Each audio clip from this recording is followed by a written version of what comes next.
आकाशवाणी इम्फाल निंथौखोंजम सुनी न पाउ पाजरी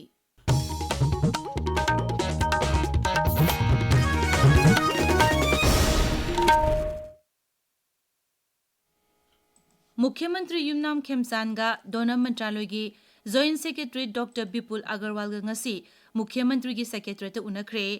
सोशल मीडिया दा थागत पवारोल मदा हाई राज्यस्ते हौजी पाइखलिबा मरोइबा साखोत थौरांगी प्रोजेक्ट अमसुंग स्कीम सिंगी मतांगदा मपुंग फाना खनखी दोना मंत्रालयना राज्य सिगी सेल तुंगी फिबम फगतहनबा पीबा याबा तेंगबांग पीबदा मरोइबा थौदांग लौगनी हाइरी राज्य सरकारना राज्य सिगी मियामगी अमसुंग साखोत थौरांगी लमसिंगदा खुमांग यांगना चंगशिनबा लेप लेतना होनरी अमरोमदा मुख्यमंत्री युनाम खेमसानगा इम्फाल इंटरनेशनल एयरपोर्ट की डायरेक्टर चेपेमी कैसिंगना लुचिंगबा मिहुत कांगबु अमगा उनदुना राज्य सिदा कार्गो की थबक थौरम सिंगदा लेरिबा वाफम सिंगी मतांग कुपना खनखरे एयरपोर्ट की माइकैदगी मुख्यमंत्री ने थांगलखिबा वाफम सिंग हक्चिन लौबगा लोइनना पोचै पुथौ पुचिन तौबदा अयत अपन लेतनबा लौखतपा याबा खोंगथांग सिंग अथुबा मतमदा लौखतकनी हाइबगी थाजबसु पिरमखि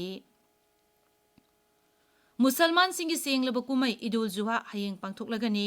नुमिनसिगा मरी लेनना राज्यपाल अजय कुमार भलाना पीबा पाउजेल अमदा हाई सेंगलबा कुमै असिना मचिन मना ओइबगी मरी हेना चेचिल हंदुना नुंशी चानबा हिंगदहनबा अमसुंग अमतो ओइना होटनमिनदुना मिपुंग खुदिंगमकी चाखोटनबा लंबीदा संसिनमिनरसी कुमै असिना शांति नुंगाई याइफबा अमसुंग हराउ तयाम्बा पोरकपा ओइरसनु मुख्यमंत्री युमनाम खेमसाना ईद उल जुहाना लाकपदा राज्य सिगी मियामदा याइफा पाउजेल पीरी कुमै असिना राज्य सिदा लेमिनरिबा कांगलुप खुदिमक अमतो ओइना नुंशी चानना लेमिनदुना अपुनबगी पांगल सागतपा ओइरसनु उप मुख्यमंत्री लोसित दिखोना हाइरे ईद उल जुहा कुमै असिना कथोकपा हाइबसिना मियोइबगी ख्वाइदगी चाउबु गुन्नी हाइबदु ताकले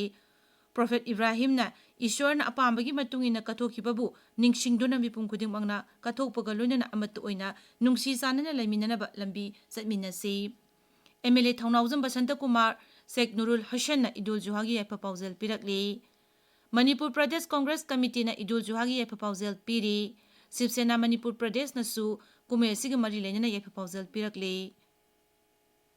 असम राज्य Vidhan Sabha uniform civil code Assam 2023 bill ngasi pass तौखरे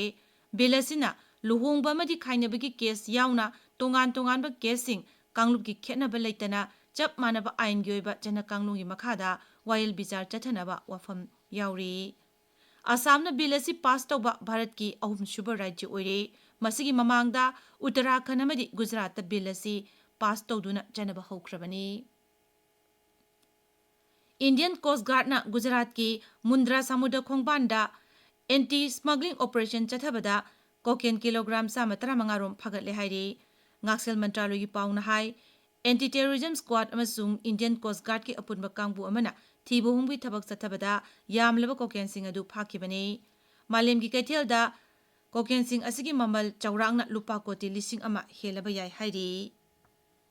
निपान सुबा राज्य थाकी pre teen pre junior junior मदी सीनियर पैनकेक सिलेट चैंपियनशिप 2023 थासी 18 कुंथ्रामाथोय फाउबा खुमल लंपाक स्पोर्ट्स कॉम्प्लेक्स चथरगनी हाइरे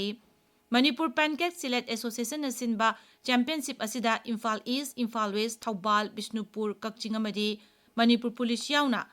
अपुनबा सानरोय चनी यांखैरोमना सरुक यारगनी सानरोय सिंगना हयेंग खुमल लंपाक स्पोर्ट्स कॉम्प्लेक्स लेबा कांगशंगदा रिपोर्ट तौबिरनबा एसोसिएशन असिना खंगलखली मंगासुबा MNCA women senior one day trophy की ngasi सानकिबा मैचिंगदा पीटीसीसी पासोइना अलमिन लिलोंगबु विकेट 10 माइथिबा पीक्रे टीसीएमडीसी थोंगजु पार्ट 2 वाईपीएचयूसी ललामबुंगबु विकेट 9 माइथिबा पीक्रे मंगासुबा MNCA boys under 14 one day trophy की ngasi सानकिबा अनिसुबा सेमीफाइनल मैचता आरसीए लिलोंगना सेदो थांगमैबमबु विकेट 3 माइथिबा पीक्रे मरीसुबा MNCA men's under 19 one day trophy गी ngasi सानकिबा लीग मैच सिंगदा मोरल सिंगजुमैचिंगा मखाना सीसीके खोंगमनबु विकेट 5 माइथिबा पीक्रे टीसीएमडीसी थोंगजु पार्ट 2 पेचु लंपागना पीटीआरसी पासोय पार्ट 4 बु विकेट 3 माइथिबा पीक्रे ब्लू हॉक खुराइना फोर्स कैटेगराबु विकेट 2 माइथिबा पीक्रे केएसडीओ क्यामगयमदी वाईयूसी क्वाकैथेल मोइरांगपुरेल ताई ताखरे पाउलोइजरे।